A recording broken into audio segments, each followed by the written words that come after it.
Hello guys, कैसे हैं आप लोग। आशा करती हूँ कि आप लोगों की पढ़ाई बहुत अच्छे से चल रही होगी। आप लोग अपने मंजिल के हर दिन करीब जा रहे होंगे। चलिए गाइस, आप लोगों में से बहुत लोगों को ये दिक्कत थी कि करेंट कहाँ से करें, कैसे करें, कब से करें।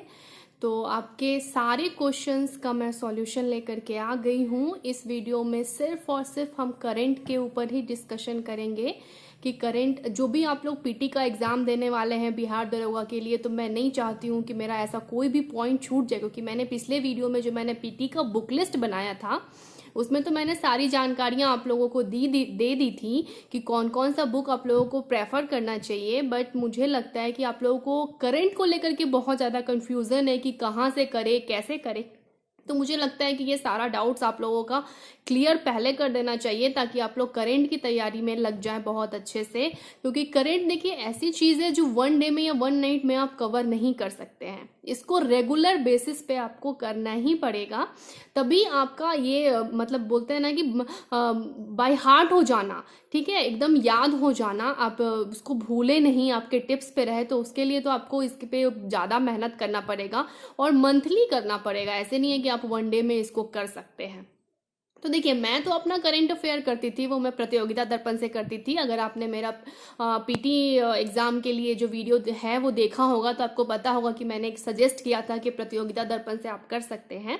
लेकिन देखिए, आप किसी भी मंथली मैगजीन से कर सकते हैं, ऐसा कोई बाउंडेड नहीं है कि आप प्रतियोगिता दर्पण ही लें। आप कोई भी करंट के लिए जो मंथली मैगजीन आती है आप किसी से भी कर सकते हैं। अब देखिए, आप लोगों को ये क्वेश्चन है कि करंट कौन से मंथ से करना शुरू करना चाहिए, क्या जनवरी से करना चाहिए, मार्च से करना चाहिए, प्रीवियस लेना चाहिए। तो मेरा सजेशन ये रहेगा आप लोगों को कि आप लोगों का जो अभी जैसे अभी सितंबर शुरू हुआ है तो सितंबर से शुरू कर देना चाहिए। पिछले जो बीत गए करे, अभी बहुत जल्दी में मुझे नहीं लगता है कि एग्ज़ाम हो जाएगा, ठीक है। तो जब इतनी जल्दी एग्जाम नहीं होगा तो बैक डेज में ना जा करके अभी से पढ़ाई स्टार्ट कर देते हैं। अगर बहुत जल्दी एग्जाम हो जाएगा तो फिर उसके लिए क्या करना है मैं उसका भी आइडिया आप लोगों को दे दूंगी। लेकिन फिलहाल के लिए जो पीटी एग्जाम आप लोगों का होने वाला है, तो सितंबर से, इस मंथ से आप अपना करेंट का मैगजीन ले लें, उसको पढ़ना शुरू कर दे, ठीक है। अब बात ये है कि देखिए, जो मैं तो अपना प्रतियोगिता दर्पण के लिए ही सब कुछ बताऊंगी कि मैं उसको कैसे पढ़ती थी, क्योंकि बहुत लोगों को ये भी डाउट है कि प्रतियोगिता दर्पण ले तो लेते हैं लेकिन उसको पढ़ते कैसे हैं। तो शुरू में हर किसी को दिक्कत होती है, क्योंकि ये कोई पतली सी मैगजीन नहीं होती है, बहुत मोटी मैगजीन होती है। इसमें क्या पढ़ें और क्या छोड़ें, खासकर जिससे सिर्फ करंट कवर हो जाए, तो वही बताने के लिए मैं आई हूँ। तो मैं वो बता देती हूँ आप लोगों को। देखिए, प्रतियोगिता दर्पण आपको मिलेगा कब, पहले वो बता देते हैं कि प्रतियोगिता दर्पण आपको हर मंथ के 10 से 11 तारीख तक आ जाता है।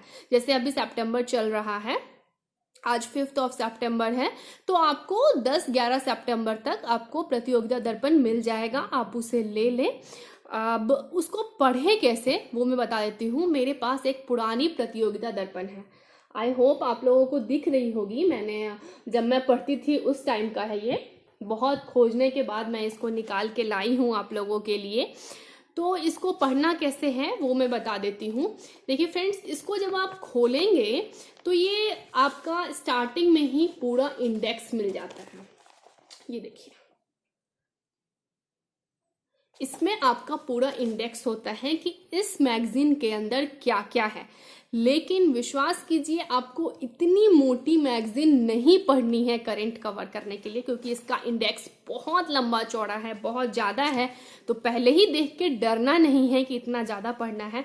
इसमें हमें सिर्फ 5 या 6 टॉपिक कवर करने हैं, लेकिन जो भी पढ़ना है उसको बहुत अच्छे से पढ़ना है। अब देखिए, फर्स्ट क्या चीज़ है। जैसे ही हम इस मैगजीन को ओपन करते हैं, हमारा जो फर्स्ट चैप्टर आता है वो आता है राष्ट्रीय घटनाक्रम, ठीक है। आपको दिख रहा, मुझे आशा है कि आप लोगों को दिख रहा होगा। ये मैगजीन हिंदी और इंग्लिश में दोनों में आता है, तो ये कंफ्यूजन ना रहे कि सिर्फ हिंदी में आता है तो हम इंग्लिश वाले कैसे पढ़े। तो इंग्लिश में भी ये मैगजीन आता है नेशनल डेटा करके, तो आप उससे पढ़ सकते हैं, ठीक है। तो ये राष्ट्रीय घटनाक्रम है। अब देखिए, मैं इसमें बताती हूँ कि जब मैं पढ़ती थी तो जो भी इसमें हाइलाइट्स होते थे मैं उसको अंडरलाइन करती चली जाती थी, ठीक है। जो भी डेटा मुझे लगता था कि मुझे याद करना है तो उसको अंडरलाइन करती चली जाती थी, ठीक है। अब उससे क्या होता है ना कि आप एक बार तो इसको थॉरोली पढ़ लें अंडरलाइन कर करके, एंड जब आप दोबारा तिबारा उसको पढ़ें तो उसको याद करने की कोशिश करें जो जो पॉइंट्स आपने अंडरलाइन किए हैं, क्योंकि पूरी जो कहानी होती है वो याद करने की नहीं होती, जो उसमें कुछ डेटा होता है, कुछ नाम होता है, कंट्री, कैपिटल और जो डिजिट्स में डेटा दिए जाते हैं, इस तरह की जो भी चीज़ें होती हैं वो याद करने की ज़रूरत होती है। तो उनको आप जब पहली बार में पढ़ रहे हैं तो आपको जैसे कोई मिसाइल ही लॉन्च हो गया या इंडिया कहीं कुछ तरक्की कर रहा है अर्थव्यवस्था के ऊपर, जो भी चीज़ है वो सारी इसमें दी रहती है, तो उसका डेटा, उसके जो शब्दावली है वो आप अंडरलाइन कर ले और बाद में उन्हीं को याद करने की ज़रूरत होती है। देखिए मैंने पूरा अंडरलाइन कर रखा है। राष्ट्रीय घटनाक्रम ये आपका 3 या 4 पेज का होता है, ठीक है। 3-4 पेज खत्म होने के बाद आपका आ जाता है अंतर्राष्ट्रीय घटनाक्रम। ये देखिए इसमें आपके जो हमारी कंट्री के पूरा डेटा, जो भी लोग विदेश भ्रमण पे जाते हैं, चाहे वो प्रधानमंत्री हो, विदेश मंत्री हो, गृह मंत्री हो, वो कहाँ कहाँ गए, ये याद करना बहुत इंपॉर्टेंट है, क्योंकि क्वेश्चंस बहुत आते हैं। हमारे टाइम पे भी क्वेश्चन आया हुआ था कि ये कहाँ पे भ्रमण करने के लिए गए, वहाँ पे जो भी आप एक तो देखेंगे वो दौरे पर जाते हैं, हमारे देश से हमेशा कोई ना कोई दौरे पर जाते ही रहते हैं। अभी कोरोना की वजह से नहीं जा रहे हैं, बट इससे पहले जो भी करेंट था या अंतर्राष्ट्रीय कुछ ना कुछ न्यूज़ आते ही रहते हैं जो हमारे देश के लिए हो रहा है, तो वो सारा कुछ इसमें मेंशन होता है। प्लस किस किस कंट्री में गए, उसके कैपिटल आपको याद होने चाहिए, उसकी करेंसी आपको याद होनी चाहिए। ये सब एक्स्ट्रा डेटा होता है जो आपको खुद एनालाइज करना है। जैसे हमारे प्रधानमंत्री जिस जिस दौरे पर गए, हमारे गृह मंत्री, हमारे विदेश मंत्री, रक्षा मंत्री जहां भी दूसरे देश के दौरे पर गए, उस देश का आपको नाम याद होना चाहिए कि कहाँ गए। उसके बाद उसकी राजधानी याद होना चाहिए, उसका करेंसी याद कर लेना है आपको। उसके बाद क्या होता है ना कि हमारे जो भी देश में जाते हैं दौरे पर, वहाँ कुछ ना कुछ समझौता ज़रूर होता है। तो कौन कौन सा समझौता हुआ, ये सारी चीज़ें इसमें होती हैं, तो वो आपको अंडरलाइन कर लेना है। देखिए मैंने हर एक चीज़ को अंडरलाइन करके पढ़ा है और फिर मैं उसको बार बार मेमोराइज करती रहती थी जिससे मैं भूलूं नहीं, ठीक है। ये आप देख रहे हैं, इसी तरीके से आप लोगों को पढ़ लेना है।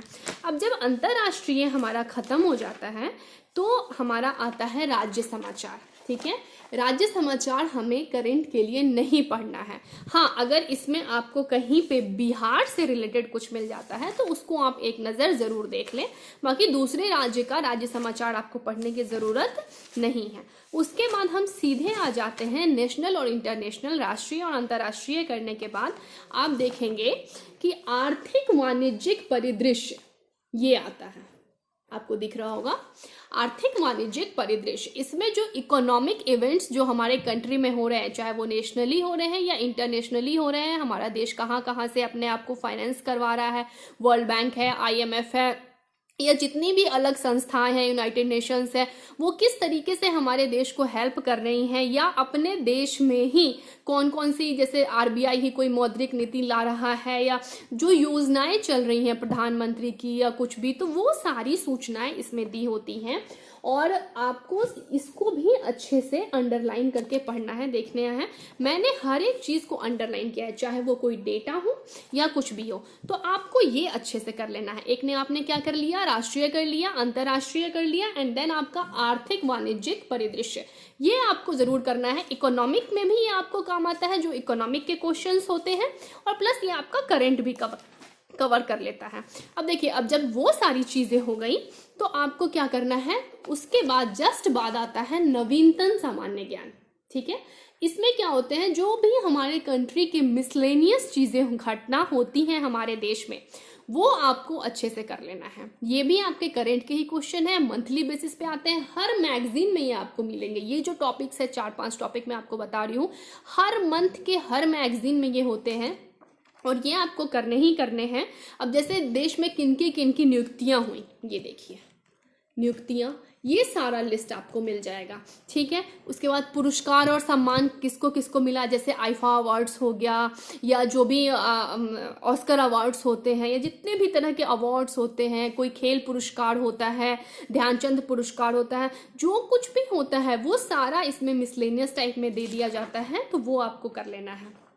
ये देखिए, ये सारे जितनी भी नियुक्तियां हुई हैं, उसके बाद इनमें किनका किनका निधन हुआ है, वो सारा डेटा, हर एक चीज जो करंट में है मंथली बेसिस पे आता है।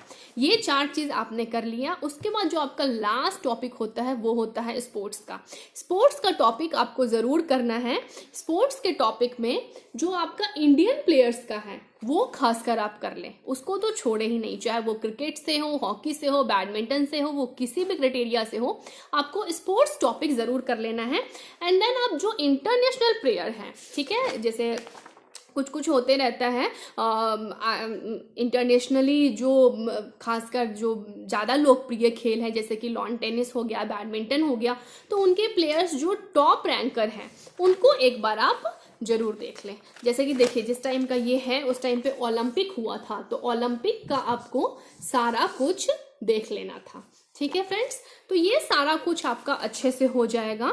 उसके बाद आपको कुछ और करने की ज़रूरत नहीं है, इतना आपके लिए मोर देन सफिशिएंट है। इससे ज़्यादा आपको कहीं कुछ करने की ज़रूरत नहीं है। अगर आपने इतना कर लिया हर मंथ और उसको रिवीजन करते रहे, देखिए इतना करने के लिए ना हार्डली 2 या 3 दिन सफिशिएंट होता है बहुत अच्छे से याद करने के लिए। और जब ये एक बार याद हो गया तो उसको मंथ में 1 या 2 बार रिवीजन करते रहिए। मैं तो कहूँगी कि आप सितंबर से ये चीज़ शुरू कर दें और हर मंथ आप अपना मैगजीन लें और उसको बहुत अच्छे से तैयार करें। जब भी मन करे 1-2 महीने के बाद आप उसको रिवीजन करते रहें, इतना ही काफ़ी है। इससे ज़्यादा करंट में करने की कोई ज़रूरत नहीं है। मंथ का 2 या 3 दिन आप ज़रूर एक मैगजीन को दें, उसके बाद वो आपको बाय हार्ट बहुत अच्छे से याद हो जाएगा। बस उतना टाइम तो आपको देना ही पड़ेगा फ्रेंड्स। मैं आशा करती हूँ कि करंट के लिए आपको जितने भी डाउट्स थे वो क्लियर हो गए होंगे। इसके बाद भी अगर आपके मन में करंट को लेकर के कोई डाउट है तो आप मुझे बता सकते हैं। लेकिन मेरी मानिए फ्रेंड्स, करंट के क्वेश्चंस इसके अलावा कहीं से भी नहीं आएंगे। आपके सारे करंट के क्वेश्चंस इससे हो जाएंगे। मेरे हो गए थे, मुझे पता है मेरा पेपर करंट के लिए कितना अच्छा गया था मेरे मंथली मैगजीन कर लेने से।